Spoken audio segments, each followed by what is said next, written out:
Hampir semua daerah di kota Indonesia memiliki urban legend. Salah satu yang cukup terkenal adalah hantu Sumiati. Konon katanya, hantu ini gentayangan di kota yang dijuluki kota angin mamiri tersebut. Urban legend ini sudah ramai dibincangkan di Makassar, Sulawesi Selatan sejak tahun 80-an hingga saat ini. Konon, semasa hidupnya, Sumiati adalah seorang perantau yang mengadu nasib di kota Makassar. Namun, daerah asalnya tidak diketahui. Begitupun keluarganya, tak ada yang tahu keberadaannya. Dia pun memutuskan merantau ke kota untuk mengubah nasib di kota yang dulunya dengan ujung pandang tersebut. Siang itu, Sumiati tiba di terminal Panaikang yang letaknya agak jauh dari pusat kota Makassar. Untuk pertama kalinya, dia menginjakkan kakinya di kota tersebut. Di tengah keramaian terminal, dia bingung mau kemana, karena memang tak punya sanak famili di kota tersebut. Mau kemana? Hanya seorang naik angkot. Mau ke kota, Neng, jawabnya. Ayo naik sini aja, timpal kenek sambil mengambil tas berisi pakaian milik Sumiati. Sumiati pun mengikuti kenek tersebut menuju angkot yang tampak masih sepi penumpang. Dia duduk di depan. Sambil nunggu angkot jalan, Sumiati pun mengeluarkan bekalnya dari dalam tas. Tak lama berselang, angkot pun berjalan menyusuri jalan hingga tiba di sebuah jalan di sekitar lapangan Karebosi. Stop Deng, saya turun di sini, kata Sumiati. Setelah membayar ongkosnya, Sumiati pun berjalan tak tentu arah. Tekadnya hanya satu, yaitu mendapatkan pekerjaan untuk bertahan di kota itu. Namun, sampai malam menjelang, dia pun belum mendapatkan pekerjaan. Semua toko dan warung makan menolak lamarannya. Tak terasa, dia pun tiba di Pantai Losari. Di sana, dia kembali mengeluarkan bekalnya. Sambil duduk di tepi pantai, dia memandang ke arah matahari terbenam. Nanti saya tidur di mana ini? Umamnya dalam hati setelah menyantap bekal terakhirnya. Dia pun berdiri dan berbalik ke arah sebuah bangunan benteng Rotterdam. Orang Makassar biasa menyebutnya benteng ujung pandang.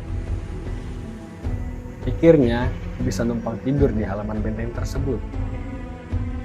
Namun sayangnya setelah dia menyeberang jalan dan tiba di depan benteng itu, ternyata sudah tutup. Hingga akhirnya dia kembali ke tepi jalan sambil mencoba melihat-lihat ke kiri kanan, mencari tempat yang bisa untuk menumpang tidur. Malam semakin larut, namun dia masih tetap berdiri di tepi jalan. Gak lama kemudian, gerombolan pemuda tiba-tiba datang menghampirinya. Mau kemana? Cari alamat ya? Tanya seorang lelaki dari gerombolan pemuda itu. Mata para pemuda itu terus memandangi Sumiati dari kaki hingga kepala. Udah ikut kami aja, nanti sekalian kita kasih kerjaan yang cocok, ujar si pemuda sambil tersenyum. Dengan polosnya, Sumiati mengangguk mengikuti keinginan para pemuda itu. Dia pun dinaikkan ke sebuah mobil angkot dan meninggalkan Pantai Losari. Di atas angkot itu, para pemuda mulai bertingkah aneh. Mereka mulai berani memegang bahu Sumiati sambil bertanya, "Kamu dari mana? Kok sendirian aja? Gak punya saudara di kota ini?" tanya pemuda itu. Sumiati yang mulai ketakutan hanya bisa mengangguk. Melihat anggukan Sumiati itu, para pemuda itu tertawa. "Ya udah, santai aja. Nanti kamu tinggal di rumah kami aja. Sekalian kerja enak," timbal pemuda lainnya.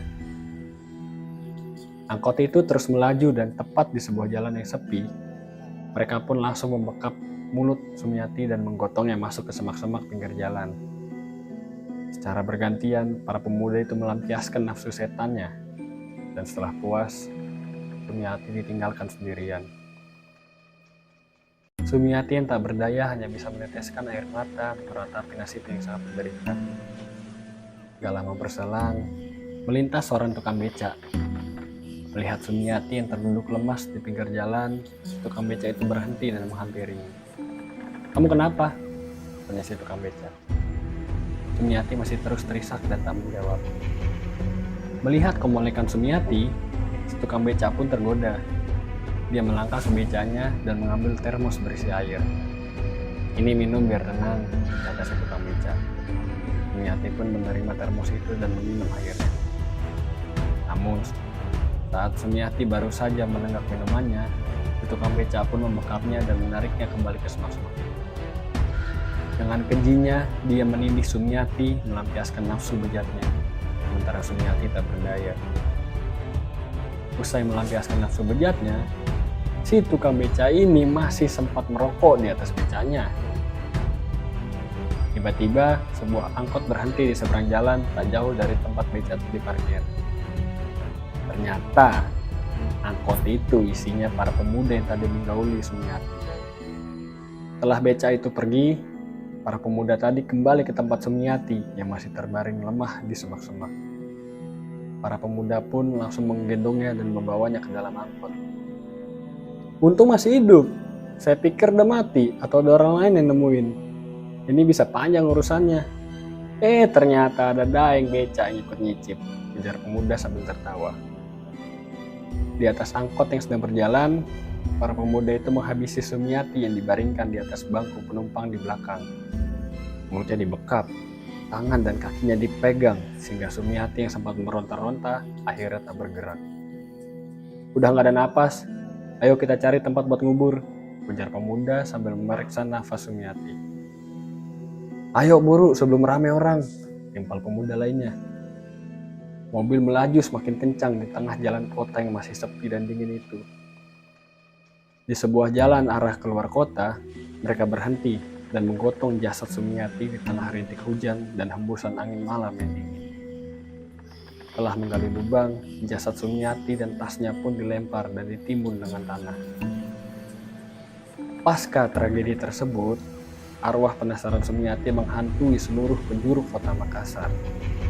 Sasaran utamanya adalah tukang beca dan sopir angkot, terutama mereka memakai baju merah.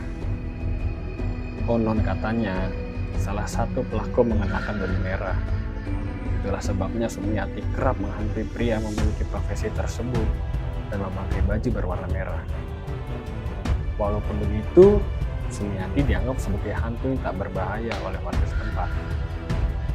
Saat menampakkan diri dengan baju putih, Sumiati sebenarnya hanya ingin menunjukkan eksistensinya di tengah masyarakat.